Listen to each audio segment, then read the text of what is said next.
I'm never one to shy away from some good old Google Ads controversy, and one that's guaranteed to rile folks up is SKAGs, the single keyword ad group strategy. This is just one of many Google Ads keyword strategies floating around out there, and because you asked about it, we're going to dive into it. I'm your host, Jyll Saskin Gales. I spent 6 years working for big brands at Google, and now I work for you. This is Inside Google Ads, Episode 33, Keyword Strategies. Our first question comes from Daniel Pradeep on LinkedIn, and they ask, do you think the SKAG strategy still works or is it outdated? Both. I think it still works, and I think it's outdated. Now let's back up a step. What is SKAG? Single keyword ad groups are when you only have one keyword in every ad group. So your campaign might have 20 ad groups, and in each ad group, you have one keyword and one ad. This lets you really customize the ad and potentially the landing page for every single keyword. Now you could see how before expanded match types and smart bidding and data-driven attribution and all the machine learning we use, a SKAG structure was arguably needed in order to show the right ad to the right person at the right time. But now, I don't think it's worth the time and effort. It's always been a time-consuming strategy. And because of the way even exact match works nowadays, you're never going to get things as perfectly matching as you'd like. You're going to have to add thousands of negative keywords, and the constant duplication becomes a self-fulfilling prophecy of inferior results. For example, having 10 keywords in an ad group together with one responsive search ad means that the headlines and descriptions in that RSA get a lot more impressions and a lot more opportunity to learn. Whereas if you have 10 different ad groups with 10 different RSAs, most of which have identical assets except for a few keyword combinations, still every single headline and description individually will get far fewer impressions, which means less opportunity to learn and less opportunity to optimize. SKAGs are like the anti-machine learning.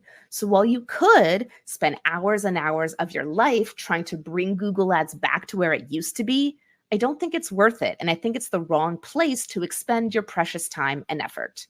The world has moved on. Google Ads has moved on, and I'd rather see you spend those hours testing new features, testing new audiences, testing new creative. My mantra is to work with the automation rather than against it. Now, in the short term, your results may not be as strong as someone who's using SKAG. But in the medium and long term, your campaigns and your account and your business will be in a much better place when you accept that the platform has changed and it will continue to change, and therefore you must change your approach with it. Our next question comes from Vinay Chabria on LinkedIn, and they ask, would you recommend going only with exact match keywords then? Say 600 to 700 keywords in exact match to cover most of the queries.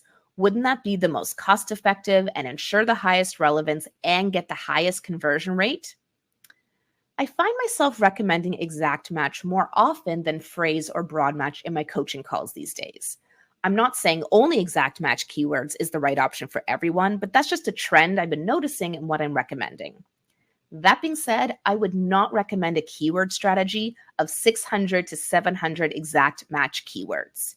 If you really need that many keywords, if your account or your business are large enough to be spending thousands of dollars a day, since that's the budget you would need for that many keywords, you should probably be using broad match with smart bidding or dynamic search ads with smart bidding, not exact match. Exact match is not necessarily the most cost effective. CPCs are often higher for exact match. Now, conversion rate is also often higher, so net-net, your CPA may be best for your exact match versus your phrase or broad match keywords. But as a strategy, if you have, let's say, 5 to 50 keywords in your account, sure, exact match may be the way to go. If you have hundreds or thousands of keywords and you're putting them all in exact match, in my opinion, you're doing it wrong. Not because it won't work, but similar to my answer about SKAGs, it's just not the best use of your time and all the optimization that's going to be required to get that to work the way you're intending it to work. And it's not the best use of Google's capabilities. Work with the automation, not against it, to drive sustainable results. Was your Google Ads account working really well a few years ago, but performance has dropped and you just can't seem to get it back? As you can tell from the theme of this episode, the world has changed. You can hire me to audit your Google Ads account and make data-backed recommendations about ways to improve performance. I'll give you a scorecard on how your account is set up and performing, plus a list of specific things you can test in your account to get better results now. To get your Google Ads account audited by me, a Google Ads coach and ex-Googler, simply follow the link in the episode description. Our final question today comes from an anonymous user on TikTok, and they ask, what if we want to see what keywords our competitors are bidding on? This is an interesting one. So I'll say right now, you cannot know for sure what keywords your competitors are bidding on. I know third-party tools outside of the Google Ads platform may promise you this, but you can't. Why? First of all, that information is proprietary to their account.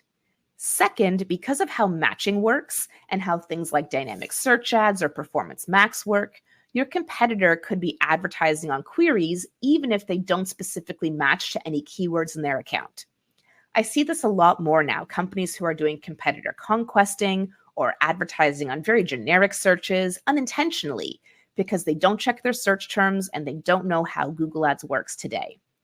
That being said, here are a few things you can do to spy on your competitors. First, you can use the Ad Preview and Diagnosis tool. This will just give you a snapshot of an idea of what kind of keywords they may be advertising on. Second, you can always go really old school, open an incognito window, search up some keywords and see if you see some ads. Remember, again, this won't be a comprehensive view. It's just a snapshot. Third, you can go to the Ads Transparency Center, which is like the Google Ads library, and look at all of your competitors' text ads. This can give you an idea of the types of searches that matter to them based on the kind of language you see in their ads. And then fourth, if you want to actually do something about it, the strategy I recommend is something I came up with called indirect competitor targeting. This is a way that you can target your competitors on Google search indirectly. The way you do it is you open up Google Ads Keyword Planner and you type in their website and you get keyword ideas from a website, but theirs, not yours. Keyword Planner will then show you what queries are associated with their website. It doesn't mean they're advertising on them, but it does mean that these are the kinds of searches they'll show up for organically. Now, you can advertise on these queries, and they're likely going to be relevant to your business too, since this is a competitor. You can now show ads above their organic results or show ads alongside theirs if they are in fact advertising on these searches. That's called indirect competitor targeting. Now, when you're putting a keyword strategy together in 2024, you can do whatever you'd like. There's really no right or wrong way to do Google Ads, which is one of the many things I love about our industry.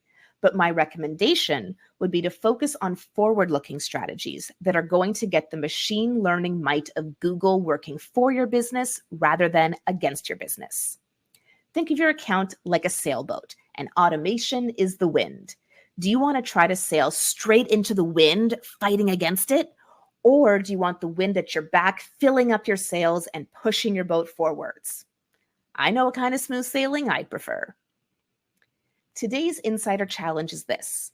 You have a new client and you take over management of a Google Ads account that is using a SKAG strategy, single keyword ad groups, thousands of them, thousands of ad groups, thousands of keywords, thousands of ads.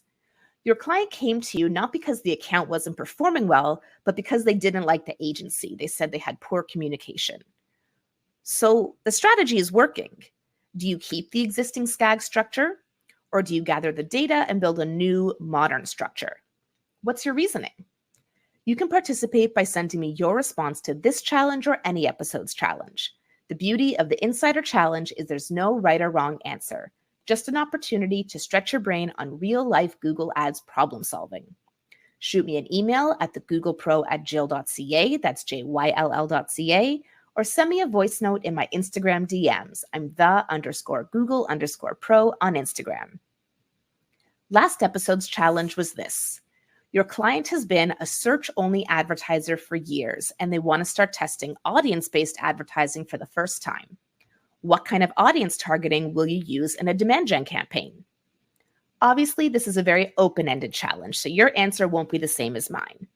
I've been thinking a lot about launching ads for my Inside Google Ads course because, I make a living teaching Google Ads, so why not practice what I preach? If I were testing this out, I would create a custom segment of people looking for a Google Ads course or AdWords course, but I would not include words about things like Google Ads certification or Learn Google Ads or Google Ads tutorial, because those searchers are generally looking for a free option.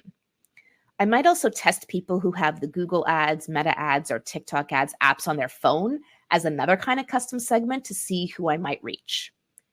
Another option could be the in-market for SEO and SEM services. That's probably the closest existing Google audience to what I offer, but I think most people looking for services aren't looking for a course to learn it themselves. I might test it out though. And then of course, a lookalike segment based on my customer list if it's big enough, and if not, based on people who visited my Learn with Jyll website. What do you think? Would you consider the same things or something different? Shoot me an email at thegooglepro@jyll.ca, that's JYLL.ca, or send me a voice note in my Instagram DMs. I'm Jyll Saskin Gales, and I'll see you next time inside Google Ads.